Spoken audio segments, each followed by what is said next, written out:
Francisco Javier, ¿qué tal? Buenas tardes. Hola, buenas tardes. Hoy con una persona, con un dialogante, Leoncho García, que es maestro internacional de ajedrez y además es el periodista especialista en ajedrez más influyente del mundo. Sí, efectivamente, Leoncho García es, como has comentado, maestro internacional de ajedrez. De hecho, fue campeón absoluto en Guipúzcoa en 1975, pero luego dejó prácticamente la práctica profesional del ajedrez y se dedicó a otra parcela, todo vinculado con el ajedrez. Ha sido formador o es formador en ajedrez educativo de más de 30.000 docentes de 28 países, conferenciantes sobre aplicación educativa, social y terapéutica del ajedrez como envejecimiento cerebral, Alzheimer, así como de su historia y campeones. Ha conocido a todos los campeones del mundo de ajedrez desde Bobini. Es consejero principal para la ajedrez educativa de la Federación Internacional de Ajedrez, la FIDE, que engloba 199 países. Ha sido comisario del Pabellón de España en la Expo Universal de Dubái 2021-2022. Desde el año 1983 es periodista de ajedrez y desde el 85 publica en El País partida que comenta de ajedrez. Tiene gran experiencia en radio y televisión. Es autor de libros de ajedrez como Ajedrez y Ciencia, Pasiones Mezcladas, que lleva 7 ediciones. Ajedrez se escribe con K. Magistral Ciudad de León, 20 años de ajedrez. Ha recibido el premio al mejor periodista de la Federación Europea en 2019. Es embajador del ajedrez educativo de la Fundación Judith Polgar, medalla al mérito deportivo del Gobierno de España, inscrito en el libro de oro de la FIDE por su gran contribución a la difusión del ajedrez en el mundo. En el año 1987, coincidiendo con el Mundial que se disputó en Sevilla entre las dos Karpov y Kasparov, elaboró más de 50 programas especiales para la televisión española. Bueno, y yo creo que debemos darle la Sí, bienvenida. vamos a saludar ya 1:32 de la tarde. Leoncho García, ¿qué tal? Buenas tardes. Buenas tardes, Juan Luis y Javier. Y bueno, después de esa presentación tan amable, tomaros algo a mi cuenta, ¿no? Ese, desde luego, es el rostro más reconocible del ajedrez. Yo diría no solamente en nuestro país, diría, Leoncho, que a nivel mundial, porque esta trayectoria de tantos años escribiendo de un tema que a mí me parece tan difícil. Yo empecé los deportes, pero a mí el ajedrez siempre me llamó la atención por lo difícil. Bueno, dos ideas. Una, yo soy como esa gota de agua que va cayendo en el mismo punto de la roca durante un montón de años y al final hace un agujero en la roca, ¿no? Pero quizá más interesante que eso, la razón por la que yo sigo levantándome cada mañana con ganas de trabajar, y ya van a ser 40 años como periodista sin contar los 10 o 11 como jugador semiprofesional, es porque, o sea, no es solo la pasión por el ajedrez, que también, sino sobre todo las fascinantes conexiones que el ajedrez tiene con diversos campos del conocimiento humano, es decir, la educación, la neurología, la psiquiatría, la psicología, la política internacional. Tiene 1500 años de historia documentada, y en fin, el etcétera sería muy largo, ¿no? Eso es lo que realmente es muy interesante. En resumen, el ajedrez es para un periodista una mina de oro. El oro está escondido, pero si lo sacas y lo pules para que la gente, digamos, normal, que no entiende de ajedrez técnico, lo pueda disfrutar, pues es una mina inagotable. Buenas tardes, Leoncho. Es para mí Hola, un Javier. auténtico placer poder dialogar con usted hoy. Sin duda, es el periodista más influyente en el mundo del ajedrez. Y permíteme, por tanto, que en primer lugar le dé las gracias por la amabilidad que tuviste conmigo desde aquel día que nos conocimos en el acto del Alzheimer en Córdoba para que Uh-huh. participase en este programa. Y bueno, aunque yo sea mucho peor jugador que usted, pero como somos jugadores, voy a intentar enfocar el programa como una situación de una partida de ajedrez, en la cual lo primero que tenemos que analizar son cuáles son nuestras fortalezas y cuáles son nuestras debilidades. Fortaleza, un montón. Ajedrez educación, ajedrez enfermedades neurodegenerativas, ajedrez y su entrevista, ajedrez campeones del mundo, ajedrez duelos estelares, ajedrez computadora, ajedrez inteligencia artificial, ajedrez cine, ajedrez política. Podríamos seguir porque hay un montón de de cosas aplicables con el ajedrez. Tenemos una gran debilidad, el ritmo de juego, el tiempo. Nos quedamos sin tiempo. Por tanto, como creo que tenemos más fortaleza que debilidades, voy a intentar sacar el máximo provecho. Y voy a empezar con lo primer dúo que he puesto, ajedrez-educación. Allá por marzo de 2012 hubo una declaración del Parlamento Europeo sobre la introducción del programa de ajedrez en la escuela, en los sistemas educativos de la Unión Europea. En España, al haber transferencia educativa a las comunidades, son estas las que regulan la impartición del ajedrez. Si hiciésemos, al ser educativo, una evaluación con aprobados, sobresalientes, notables y suspenso, ¿cuáles serían las comunidades que sobresalen y las que suspenden? Bien, bueno, a lo que has dicho hay que añadir lo que yo llamo el milagro del Congreso de los Diputados español. Esa tarde estuve a punto de llamar al Vaticano, de hecho, porque resulta que ese día todos los partidos políticos españoles, sin excepción alguna, se pusieron de acuerdo en algo, lo cual ningún escuchante negará que eso parece un milagro, ¿no? Bueno, pues ese algo fue recomendar el ajedrez como herramienta educativa. Como bien has dicho, como las competencias de educación están transferidas a las comunidades autónomas, no puede ser algo obligatorio, tiene que ser una recomendación.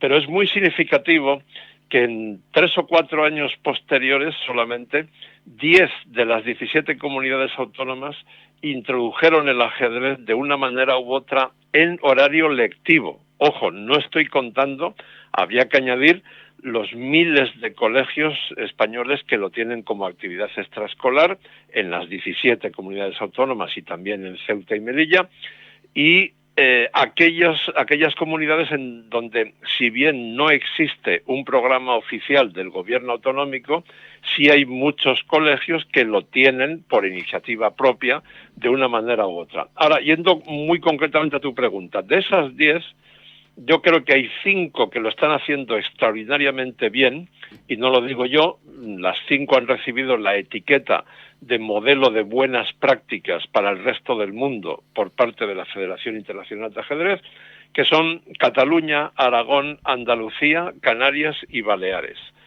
Y hay otras 5 que son Galicia, Navarra, Madrid, Cantabria y Murcia, donde o se ha hecho mal, o a veces incluso muy mal, o digamos, claramente defectuoso. ¿Cuál es, porque esto da para una conferencia, pero resumiendo muchísimo, cuál es la principal diferencia entre quienes lo hacen bien y lo hacen mal?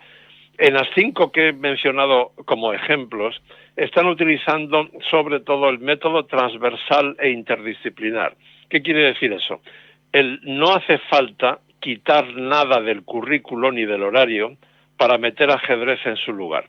Se emplea de forma transversal, por ejemplo, o interdisciplinar. En clase de matemáticas, gran parte de la geometría, del álgebra o de la aritmética se puede explicar muy bien a través del ajedrez.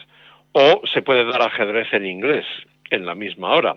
O el ajedrez combina muy bien con la inteligencia emocional, que es un ámbito importantísimo en la educación del siglo XXI y es transversal a todas las materias. Y así sucesivamente. Eso es lo que está realmente funcionando muy bien. Y bueno, iba a hacer otra pregunta que ya me la he respondido, porque le preguntaba cómo creía usted que debía gestionarse y me está diciendo que a nivel transversal puede ser muy interesante. Por tanto, le hago otra pregunta. ¿Cuáles son los países donde el ajedrez está incorporado en el currículo académico y si se ha notado su progresión ajedrecística? Bueno, a ver, en esa pregunta se mezclan conceptos que yo creo que conviene separar. En términos brutos, el ejemplo sin duda sería Armenia. En Armenia el ajedrez es asignatura obligatoria, absolutamente obligatoria. Pero claro, hay que aclarar inmediatamente que en Armenia el ajedrez es un deporte tan popular o más que el fútbol. Es decir, es el deporte nacional.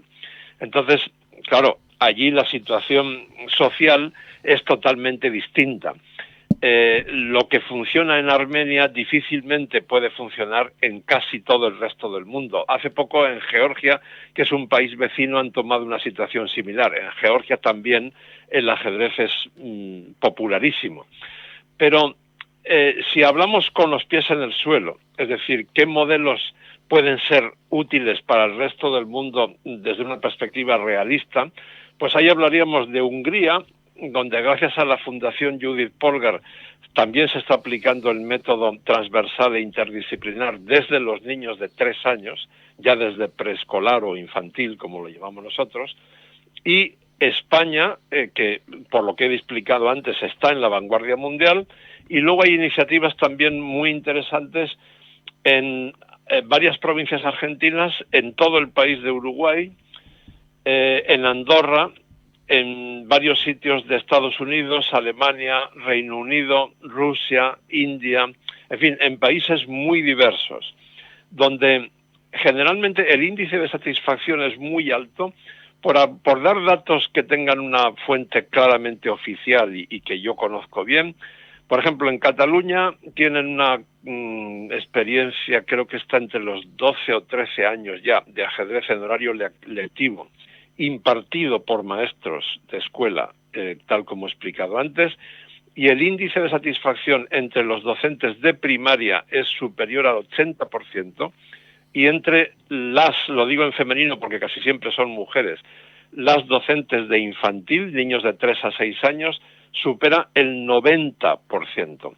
Y a mí me dijo, recuerdo que la directora de innovación educativa de la Generalitat me dijo, en todas las experiencias de educación innovadora que hemos tenido en la historia de la democracia española, poquísimas veces el índice de satisfacción es tan alto. Bueno, pues tenía varias preguntas que me ha ido respondiendo. Era si usted pensaba que debía ser optativa o obligatoria la asignatura, y entiendo que va más por la transversalidad. Y también le pregunto otra pregunta, y ha dicho 3 años, que ¿qué edad es recomendable para empezar al ajedrez? Ha dicho usted ya 3 años. Y sí, le hago otra pregunta. Perdón un momento, Javier, pero aquí conviene matizar un poco. A ver, si estamos hablando de jugar al ajedrez con fines deportivos, entonces yo no recomiendo empezar antes de los 5 o más bien 6 años, porque es a esa edad cuando empieza a desarrollarse la inteligencia abstracta, que es fundamental para jugar al ajedrez. Ahora bien, el ajedrez como herramienta educativa es otra cosa muy distinta. Entre los niños de 3 a 6 años, si tú mezclas el ajedrez con un tablero gigante en el suelo, donde los propios niños son las piezas, con música y con danza, entonces tú de ese modo estás trabajando objetivos pedagógicos importantísimos para los niños de 3 a 6 años. Por ejemplo, lateralidad, psicomotricidad, atención, memoria, concentración, horizontal, vertical, diagonal, respeto por las normas, respeto por los compañeros, control del primer impulso. Todo esto que he dicho, y la lista podría ser más larga, son objetivos que hay que perseguir prioritariamente cuando se trabaja educativamente con niños de 3 a 6 años. Y el ajedrez, junto con la música, sirve para todo eso. Maravilloso. Me sigue respondiendo a preguntas que tenía prevista, que ya me las salto, evidentemente. Bueno, el segundo binomio que puse fue ajedrez y enfermedades neurodegenerativas. ¿Cómo cree usted que influye la práctica del ajedrez con las enfermedades neurodegenerativas?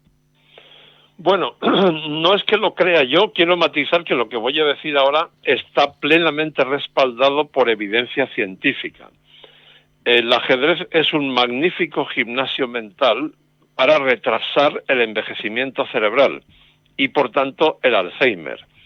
Entre los estudios científicos que avalan esto que acabo de decir, el más sólido de todos se hizo en el Instituto Albert Einstein de Nueva York, hace ya bastantes años, y duró 21 años, por eso digo que es muy sólido. Estudiaron, creo recordar que eran 460 personas mayores, a lo largo de 21 años, algunos iban falleciendo, iban siendo sustituidos por otros, Entonces los dividieron en varios grupos que hacían diversas actividades y lo que medían era la reserva cognitiva, que es un depósito que tenemos en el cerebro que cuanto más lleno esté, menos riesgo tenemos de sufrir una demencia y el Alzheimer, que es la peor de todas en particular. Y el resultado fue que quienes más aumentaron su reserva cognitiva a una edad en la que lo normal es perderla, fueron los jugadores de ajedrez, seguidos de los jugadores de bridge, que es otro juego mental que también exige cierta destreza, aunque menos que el ajedrez. Y esto que voy a decir ahora quizás sea una buena noticia para muchos escuchantes. El tercer grupo con mejores resultados fueron los que se dedicaron a bailar, porque bailar requiere una gran coordinación entre el cerebro y el resto del cuerpo. Hay más estudios científicos que avalan plenamente esto. Alguno está hecho en España incluso, el último, el más reciente que recuerdo, está hecho en la Universidad de A Coruña y coinciden plenamente con estos resultados de Nueva York. Bueno, entonces, el estudio se ha hecho ya con personas mayores. ¿Qué ventaja tendría la práctica del ajedrez para llegar, llamémosle, a un envejecimiento más sano? Bueno, exactamente. Pues claro, esto es una consecuencia de lo que acabo de decir. Nuestros abuelos ya tenían claro que hacer algún tipo de ejercicio físico es fundamental si quieres llegar a viejo con una salud razonable. Bueno, ahora todos nosotros empezamos a asumir ya que también hay que practicar algún tipo de gimnasia mental para tener una vejez saludable. Y entonces es en ese contexto donde entra el ajedrez como un gimnasio muy recomendable, pero como tú muy bien indicas en la pregunta, no esperemos a ser mayores para empezar a jugar al ajedrez. El ajedrez no tiene edad para empezar, o sea, se puede empezar a los 3 años o a los 103, pero desde luego cuanto antes lo hagas mejor. Si tú mantienes una reserva cognitiva, es decir, si tus músculos cerebrales, en un lenguaje poco científico, pero para que me entiendan, están bien cuidados desde que eres joven, obviamente vas a llegar a la edad de envejecimiento pues con un cerebro mucho mejor cuidado. Ojo, no es lo único que hay que hacer. Obviamente la alimentación, el ejercicio físico, las relaciones sociales, en fin, todo lo que los médicos nos recomiendan en general para mantener una buena salud es importantísimo. Pero cuando hablamos específicamente del ejercicio mental, pues el ajedrez sería especialmente útil. Bueno, hemos relacionado por ahora ajedrez y educación y ajedrez y enfermedades neurodegenerativas. Pero si hablamos en general, ¿qué beneficio tiene el ajedrez? Eso da para varias conferencias, pero en fin, se supone que yo tengo una gran capacidad de síntesis. El ajedrez es como la vida, es decir, tú a lo largo de una partida atraviesas diversas etapas en las que, bueno, tienes que defender tus puntos débiles, tienes que potenciar tus puntos fuertes, tienes que tomar decisiones generalmente difíciles y rápidas, porque hay un reloj en marcha. Eso, si quieres hacerlo bien, eso te obliga a estructurar tu pensamiento, tienes que pensar de una manera lógica y ordenada, pero también la intuición, eso que llamamos intuición, tiene que ayudarte porque, insisto, el reloj está en marcha. Al igual que un directivo de una empresa, muchas veces no dispone de todo el tiempo que quisiera para tomar una decisión. Tiene que tomarla ya porque es ahora cuando tiene que tomarla. Entonces, el ajedrez sería un ejercicio muy útil para todo lo que he dicho y muchos más. Por ejemplo, para gestionar tus emociones. Porque tú tienes que conseguir que tu decisión no se base en lo que tú quieres, en lo que tú deseas, sino en lo que objetivamente estás viendo en el tablero. Las cosas no son como a ti te gustaría que fuesen, sino como son en realidad. Y por tanto tienes que gestionar la emoción pues de la ambición o del nerviosismo o de la tristeza o de que estás cansado o de que todo eso tienes que gestionarlo para tomar la mejor decisión posible, de manera que es una escuela de vida en realidad, ¿no? En pocas palabras.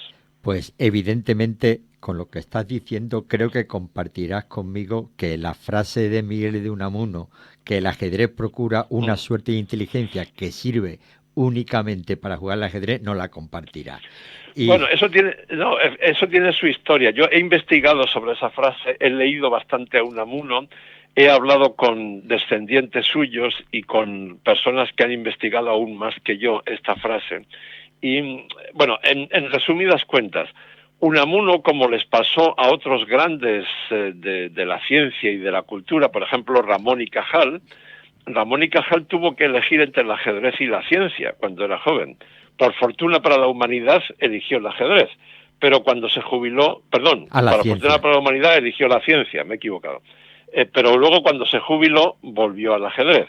Entonces a Unamuno le pasó algo similar y de alguna manera para defenderse de sí mismo llegó a decir esa frase, es verdad que la dijo, y yo creo que también le influyó por relatos suyos que yo he leído, como Don Sandalio y algunos otros, y esto me lo han corroborado también algunos descendientes suyos, es que él convivió en cafés de la época con obsesos del ajedrez. Entonces, claro, si tú aplicas esa frase, que repito, el ajedrez procura una suerte de inteligencia que sirve únicamente para jugar al ajedrez. Si esa frase la aplicas a alguien que está obsesionado por el ajedrez, en cuya vida no hay nada más, claro, no hay dónde transferir lo que el ajedrez le ha enseñado, porque está obsesionado con el ajedrez. Y entonces, en ese caso, la frase es correcta. Pero si hablamos en general, aplicado a los niños, por ejemplo, de los que hablábamos antes, el único cuidado que hay que tener es, por parte de maestros, padres, entrenadores, etcétera, es evitar la obsesión. Pero, en fin, no es difícil evitar que alguien se obsesione, es cuestión, digamos, de vigilar un poco, ¿no? Bueno, te quiero hacer la última pregunta de este binomio, por llamarle así. Hemos hablado de ajedrez, educación, ajedrez, como he dicho, enfermedades, pero la pregunta que se me ocurre sobre la marcha, ¿hay algún otro juego de mesa o actividad, no sé si llamarle intelectual, que pueda aportar los mismos beneficios que el ajedrez? Bueno, en general, quiero dejar claro que toda gimnasia mental es buena para retrasar nuestro envejecimiento cerebral. O sea, en ningún momento pretendo decir que solo el ajedrez sea beneficioso. Hay muchos más. Como he mencionado antes el bridge, porque eso fue objeto de ese estudio científico, y hay más. Incluso hay algún juego que desde el punto de vista táctico es todavía más complicado que el ajedrez. No exagero si digo que el número de partidas distintas que se pueden jugar en un tablero de ajedrez es mayor que el número de átomos que hay en el universo entero conocido. Pero hay un juego de origen asiático, especialmente chino-japonés, que es el Go. El Go es todavía más complicado que el ajedrez. Pero bueno, en general, hacer sudokus o crucigramas es ya muy beneficioso a la hora de retrasar el envejecimiento cerebral. Lo que pasa es que el ajedrez tiene muchas ventajas. Es universal, se juega en más de 200 países, es el único deporte que se puede practicar por Internet, su infraestructura básica es muy barata, tiene 1500 años de historia documentada, en fin, tiene una serie de ventajas, ¿no? Leoncho, nos quedan 6 minutos, pero yo quería preguntarle una curiosidad, ¿no? Y es la relación o la interrelación, no sé muy bien si con la política o con la crónica política, porque estamos, no sé, todo el mundo ha oído cuando se habla del tablero internacional, cuando se habla de las relaciones entre dos países como una partida de ajedrez, como una estrategia de ajedrez. ¿Qué relación hay? Hombre, muchísima, porque no olvidemos que en esencia el ajedrez es un juego de guerra. Es decir, el ajedrez desde su nacimiento en algún lugar cercano a lo que hoy es la India, hace más de 1500 años, al principio era un juego de guerra. Y por tanto, por ejemplo, si lo aplicamos a la ahora, por desgracia, de actualidad, guerra de Ucrania, bueno, muchos analistas políticos a los que yo escucho, más que políticos militares incluso diría yo, a los que yo escucho con frecuencia para estar enterado de cómo progresa la guerra, pues la comparan claramente con una partida de ajedrez, ¿no? Lo que está haciendo ahora Rusia aprovechando el invierno para atacar a Ucrania antes de que Ucrania se refuerce con munición y armamento occidental, eso es perfectamente trasladable a una partida de ajedrez. Por ejemplo, en el ajedrez, en la guerra y en el fútbol, por decir un caso que todo el mundo pueda entender, el control del centro es fundamental. Si tú controlas el centro, desde el centro puedes atacar hacia los flancos o por el mismo centro. Y entonces esa es una de las leyes estratégicas básicas del ajedrez y por tanto también de la política internacional y de la guerra, ¿no? Bueno, otro de los binomios que ponía era ajedrez y la cantidad tan inmensa de entrevistas que ha realizado a todos los campeones del mundo, bueno, y otros muchísimos grandes maestros. Te hago 3 preguntas de ellas. Primera, ¿cuál es la entrevista que más te ha gustado y la que menos? ¿Y cuál ha sido la que te ha costado más trabajo? Y como para mí, yo aprendí a jugar al ajedrez cuando Bobby Fischer ganó en Reykjavik el Mundial a Spassky, y esa entrevista la leí. ¿Cómo gestionaste esa entrevista? Bueno, como sé que nos queda poco tiempo, intentaré ser sintético. Las que más me han gustado, pues hombre, son 2 muy recientes. La de la chica y la ajedrecista iraní Sara Hadem, que se negó a jugar con velo el Mundial de partidas rápidas y se ha refugiado en España, y conseguí una entrevista en exclusiva que se publicó hace 3 semanas en El País Semanal. Y la de Judith Polgar, la mejor jugadora de todos los tiempos, a la que entrevisté en vídeo para la serie Aprendemos Juntos. Esa entrevista es de acceso libre en Internet, la entrevisté el año pasado y estoy muy contento con todo lo que cuenta ahí. La que menos, pues me viene a la memoria un millonario mafioso yugoslavo llamado Yezdimir Vasilievich, que consiguió convencer a Fischer con mucho dinero para que reapareciese durante la guerra de Bosnia, jugando un duelo de revancha contra Spassky allí en Montenegro en 1992, y después de que Fischer estuviera 20 años desaparecido de la vida pública. Aquel hombre, no es que me costase conseguir la entrevista, en realidad me costó poco, pero era muy desagradable hablar con aquel tipo verdaderamente asqueroso. Y la entrevista con Bobby Fischer, bueno, en realidad nunca hubo una entrevista oficial con Bobby Fischer, porque él me hizo prometerle que nuestros diálogos no se publicarían en forma de entrevista mientras él viviese, y yo respeté eso escrupulosamente. Pero bueno, hablar de Bobby Fischer nos llevaría como varias horas, ¿no? Era un hombre de inteligencia excepcional, con un cociente intelectual superior al de Einstein, pero era también un enfermo mental. Y entonces sufría de paranoia o de algún tipo de esquizofrenia, y bueno, es un personaje para hacer varias películas sobre él, no solamente una. Bueno, pues prácticamente estamos llegando al final y solo quiero acabar como empecé, con algo de ajedrez.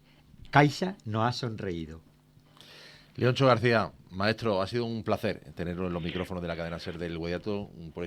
Queremos agradecerle este ratito de radio, y desde luego es un lujazo poder contar con dialogantes como usted en este espacio. Gracias, Leoncho. El placer es compartido, sobre todo cuando uno ve que la entrevista ha sido tan bien preparada. Gracias a vosotros, un abrazo. Gracias, Leoncho García, profesor de los Ríos. Ese piropo es para usted, que toda la entrevista del profesor de los Ríos está muy preparada. Además, darían para mucho tiempo. Gracias, profesor. Muchas gracias, Leoncho. Nosotros llegamos a las 2 de la tarde, se van a quedar en la compañía de los servicios informativos de la cadena SER con hora 14 y con nuestro compañero Javier Casal. Emilio Ábalos estuvo en el control de sonido. Recuerden esta tarde la cita con el deporte a las 7, SER Deportivo Guadiato, con Antonio Sierra, con José Antonio Crespo y con Antonio Dávila. Llegamos a las 2, se quedan con los informativos en la cadena SER. Hasta mañana.